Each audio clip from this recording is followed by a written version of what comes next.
El dinero es el mayor invento de control sobre la humanidad que ha existido. Es la herramienta de aquellos que dirigen el mundo para someternos y lo hacen a través de los bancos de los cuales tienen el control absoluto. Y actualmente el centro del poder del dinero se halla en Estados Unidos, donde una moneda que realmente no vale ni el papel en el que está impresa es la referencia mundial en todo tipo de transacciones. Este gigante con pies de barro es vulnerable al ataque de potencias como China o Rusia, que están operando para que este monopolio del dólar llegue a su fin.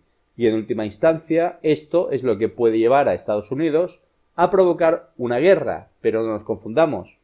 Esa guerra también está preparada y todo lo demás es una escenificación para reducir nuestro número y volver a ser controlables.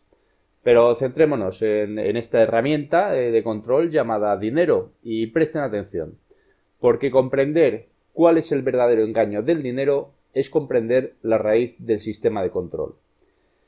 En Estados Unidos ha sido llamado el acto de prestidigitación más asombroso jamás concebido, pero ha pasado a funcionar así prácticamente en todo el mundo. La creación del dinero ha sido privatizada y usurpada de los gobiernos por la banca privada. La inmensa mayoría de la gente supone que el dinero es emitido por el gobierno, mas ese no es el caso, excepto con las monedas, que componen solo cerca de una milésima parte de la masa monetaria total de Estados Unidos, por ejemplo. Ahora todo el dinero es creado por los bancos. Los billetes federales son hoy emitidos por el Banco Federal de la Reserva, una corporación privada, y prestados al gobierno. Además, los billetes y monedas federales componen juntos menos del 3% de la masa monetaria. El otro 97% es creado por los bancos mercantiles como préstamos. ¿No cree que los bancos crean el dinero que prestan? Tampoco lo hizo un jurado en Minnesota, hasta cuando escuchara la evidencia. El First National Bank of Montgomery contra Jerome Daly fue un drama de corte judicial digno de un guión cinematográfico. El acusado, Daly, se opuso a la ejecutoria de una hipoteca del banco sobre un préstamo hipotecario de $14.000, argumentando que no se tuvo consideración para con él al ser concedido el préstamo. La consideración es un elemento esencial de un contrato. Daly, un abogado autodefendiéndose, alegó que tal banco no había usado dinero verdadero, sino virtual, para efectuar el préstamo. Los procedimientos de la corte fueron registrados por el juez asociado Bill Drexler, cuyo papel principal fue mantener el orden en una sala muy tensa, donde los abogados amenazaban con una pelea a puñetazo limpio. Dicho juez no había dado mucho crédito a lo alegado por la defensa hasta cuando el señor Morgan, el presidente del banco, ocupó el estrado judicial. Para sorpresa de todos, admitió que para llevar a cabo sus préstamos el banco rutinariamente creaba dinero de la nada y que esto era práctica común en la banca de Estados Unidos y casi todos los países del mundo. Me suena muy fraudulento, expresó el juez presidente Martin Mahoney entre asentimientos de varios miembros del jurado. En su memorando a ese tribunal, el juez Mahoney agregó que el demandado admitió que en combinación con la Federal Reserve Bank de Minneapolis creó los $14.000 en dinero y crédito en sus propios libros, mediante un simple asiento contable. ¿Qué tal fue la consideración usada para sustentar la nota? Crédito del 8 de mayo de 1964 y la hipoteca de esa fecha. El dinero y dicho crédito solo existieron cuando el banco los creó mediante una maniobra de contabilidad. El señor Morgan admitió que ninguna ley o estatuto de los Estados Unidos existían que les diera el derecho de hacer tal cosa. Una consideración lícita debiera existir y ser ofrecida para apoyar tal acción. La Corte rechazó el reclamo del banco para ejecutar la hipoteca y el acusado mantuvo su casa. Para Daly, las implicaciones fueron enormes. Si los banqueros en verdad otorgaban créditos sin consideración, sin apoyar sus préstamos con oro que realmente almacenaran en sus bóvedas, y eran autorizados para prestar una decisión invalidando sus préstamos, podría derribar la base del poder financiero en todo el mundo. También se escribió en un periódico de noticias local que esta decisión legalmente firme tiene por efecto declarar nulas y sin efecto las hipotecas de bienes raíces y los bonos de Estados Unidos expedidos por la Reserva Federal. Esto equivale a una emancipación de las deudas personales, estatales y nacionales del país, mantenidas con el sistema bancario privado. Cada norteamericano debe estudiar esta decisión con mucho cuidado, pues de ella ciertamente depende la diferencia entre la libertad y la esclavitud. Esto pasa en todo el mundo, y sobraría decir, sin embargo, que la decisión así nunca fue denegada. No modificó tal práctica. Fue oída en una corte judicial de paz, sistema autónomo que data de cuando para los acusados era problemático viajar a las grandes ciudades a responder citaciones. En ese sistema, los jueces y los tribunales actuaban por sí mismos. El juez Mahoney, que no dependía del financiamiento de su campaña ni estaba incapacitado por precedentes, fue tan lejos hasta amenazar con procesar y exponer el banco ante la opinión pública. Pues bien, murió menos de 6 meses después del juicio en un misterioso accidente que al parecer involucraría envenenamiento. Desde entonces, un número creciente de acusados se han declarado en moratoria, recurriendo a la defensa que Daly erigiera, pero tan solo han tenido un éxito limitado. Además, el juez extraoficialmente sentenció que si yo permitiera que usted y los demás hicieran eso, todo el sistema bancario se desplomaría. No puedo permitir que se sitúe tras el mostrador del banco. Nosotros no vemos tras esa cortina. De vez en cuando, sin embargo, la cortina es levantada lo suficiente para uno poder ver tras ella. Reputadas autoridades han atestiguado sobre eso, incluyendo el doctor Josiah Stamp, presidente del Bank of England y segundo hombre más rico en Gran Bretaña en los años 20. Declaró lo siguiente: el sistema bancario genera dinero de la nada. ¿Acaso es el truco de prestidigitación más insólito jamás concebido? La banca fue creada en la injusticia y nacida en el pecado. Los banqueros poseen la tierra. Quítensela, pero dejándoles el poder de crear dinero, y con solo un golpecito de una pluma producirán el suficiente para comprarla de nuevo. Quítenles el poder y las grandes fortunas desaparecerán, puesto que para ellos este sería un mundo mejor y más feliz para vivir. Pero si se desea continuar siendo esclavo de la banca y pagar el costo de su propia esclavitud, entonces permita que sigan creando dinero de la nada y controlando el crédito a su voluntad.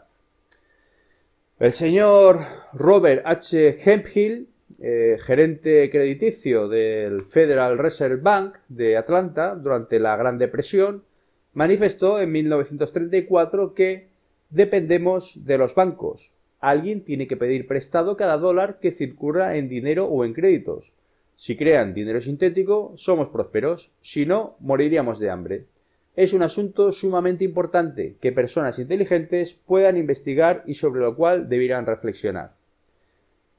Otra personalidad, Graham Towers, gobernador del Banco de Canadá entre 1935 y 1955, admitió que los bancos crean dinero, por eso existen. El proceso manufacturero para crearlo consiste en efectuar una entrada en sus libros contables. Eso es todo. Cada vez que cualquier banco hace un préstamo, una nota crédito bancaria es creada y de tal manera es producido dinero completamente nuevo.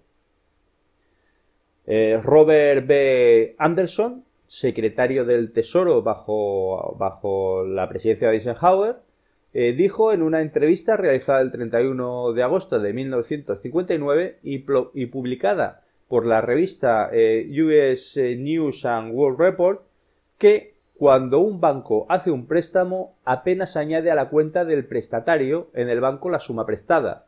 El dinero no se toma del depósito de otro cuentaviente, ni es pagado con anterioridad al banco por cliente alguno. Es dinero nuevo, creado por el banco para endeudar al prestatario de turno.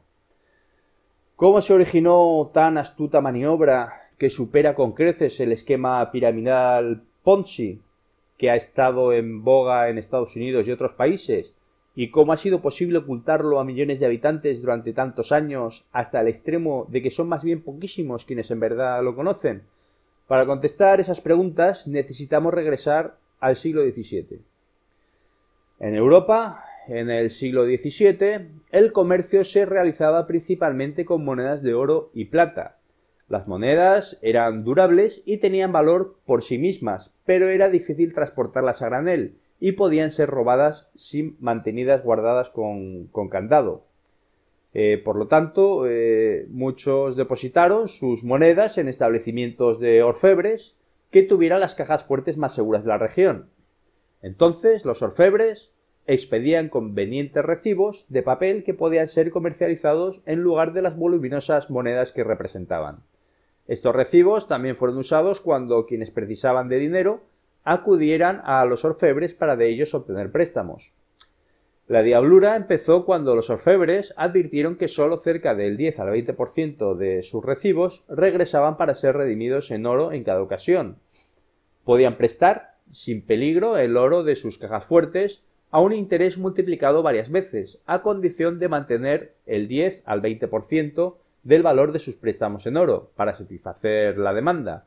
Así crearon papel moneda, recibos para préstamos de oro, valiendo varias veces el oro que tuvieran. Típicamente expedían notas y préstamos hechos en cantidades que fueron 4 a 5 veces su verdadero suministro de oro, a un interés del 20% anual. Igual cantidad de oro se prestaba 5 veces y producía un retorno del 100% anual sobre oro que realmente no poseían y que no podrían prestar del todo legalmente. Por sí solo explica las obscenas ganancias de sus operaciones que la banca se atreve a divulgar cada vez que pretende difundir una imagen de solidez y respetabilidad que oculte la verdadera, su verdadera imagen. Mientras tuvieran cuidado de no extender demasiado esos créditos, los orfebres podían llegar a ser muy ricos sin tener que producir nada de valor. Puesto que el capital principal era prestado dentro de la masa monetaria, más dinero fue finalmente debido como capital principal e interés que aquel que la gente como uno todo poseyera. La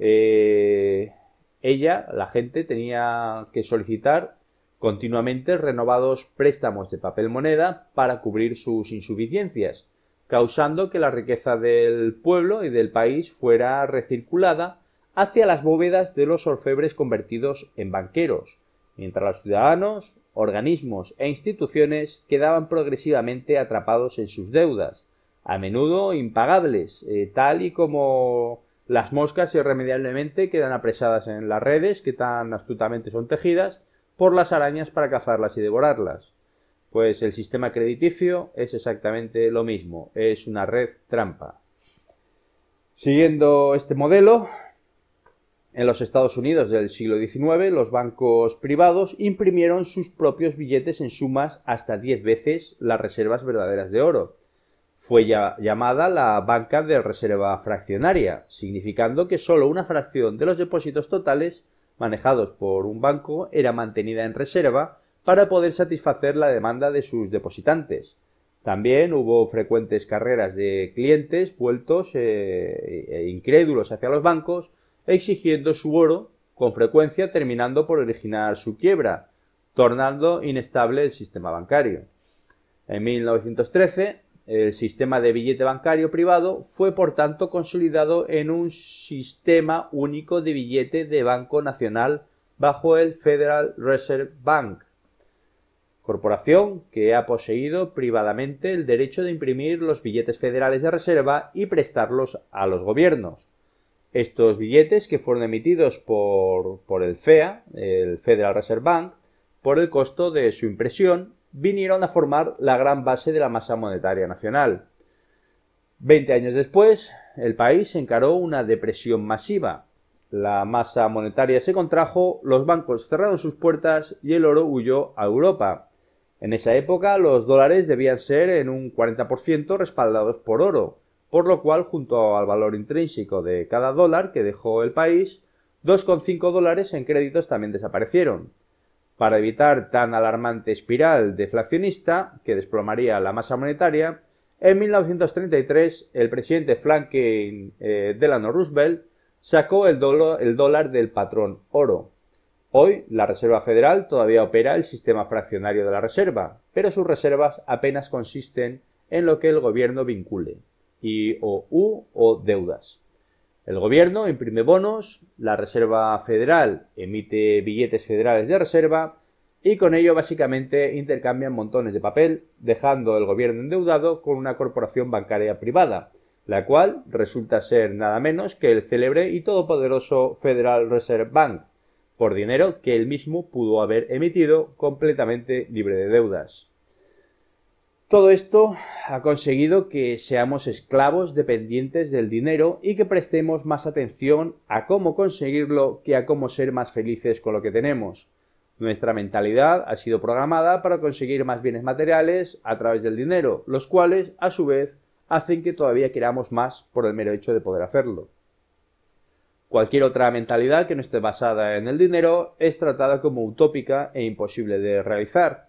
No somos capaces de imaginarnos una sociedad en la que el dinero no exista, ni siquiera el trueque, una sociedad en la que la gente haga su trabajo por la obligación propia de contribuir al bienestar de una sociedad comprometida con el desarrollo espiritual, científico, a partes iguales, en el que lo que predomine sea el aprendizaje continuo y la sostenibilidad y crecimiento de la sociedad con la ayuda de todos. Una sociedad en la que la ciencia esté al servicio de toda la comunidad y la información y el conocimiento sean de libre disposición. Un mundo en el que no exista el concepto de egoísmo, puesto que todo el mundo puede tener acceso a lo que necesite para sus propósitos laborales o familiares, puesto que los recursos están ahí, solo que actualmente están muy mal repartidos. Una sociedad en la que lo importante no es lo que tengas, sino lo que sepas y puedas aportar para un futuro mejor, en el que la notoriedad y la fama no sea dada por ser un buen jugador de fútbol o una figura del corazón, sino por los conocimientos y la sabiduría que una persona pueda aportar para el desarrollo de la humanidad. Pero para que esto no suceda, tenemos otro pilar de control sobre la humanidad, que es la que se encarga de mantener este sistema primitivo y militante, evolutivamente hablando, de lo que se trata, estamos hablando de los gobiernos.